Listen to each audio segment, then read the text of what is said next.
have a brother-in-law named Bobo, which is a whole another story. Bobo married Amy the unicorn. Bobo called me on the phone from Yale Medical School. And Bobo said, "Shawn, I have leprosy," which even in Yale is extraordinarily rare. But I had no idea how to console poor Bobo because he'd just gotten over an entire week of menopause.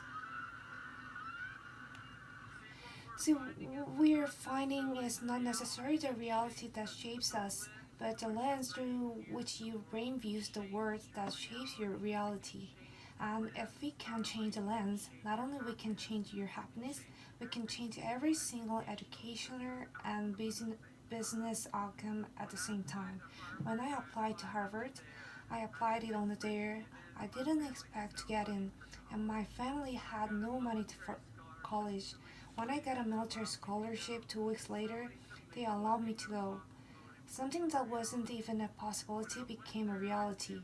When I went there, I assumed everyone there would see it as a privilege as well, that they'd be excited to be there. Even if you're in a classroom full of people smarter than you, you'd be happy just to be in that classroom, which is what I felt. But what I found there is why some people experience that. When I graduated after my 4 years and then spent the next 8 years living in the dorms with the students Harvard asked me to, I was that guy. But what happened?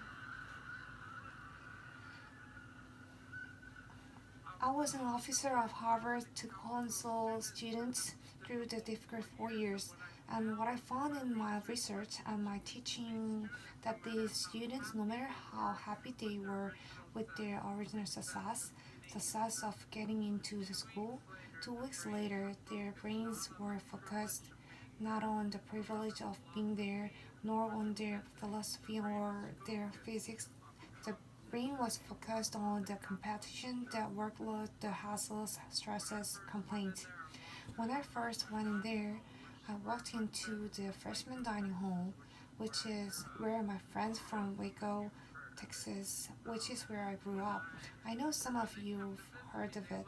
When they came in to visit me, they look around and say, "This freshman dining hall looks like something out of Hogwarts movie Harry Potter," which it is because Hogwarts had movie Harry Potter and that's Harvard.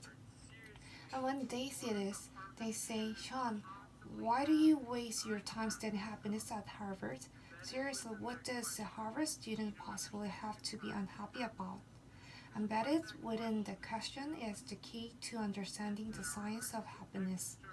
Because what this question assumes is that our external words predictive of our happiness levels, when in reality, if I know everything about your external world, I can only predict 10% of your long-term happiness. 90% of your long-term happiness is predicted not by the external world, but by the way your brain processes the word. And if we can change it, if we change our formula for happiness and success, well, we can do change the way that we can then affect reality. What we found is that only 25% of job successes are predicted by IQ. 75% of job successes are predicted by your optimism levels, your social support, and your ability to see stress as a challenge instead of as a threat.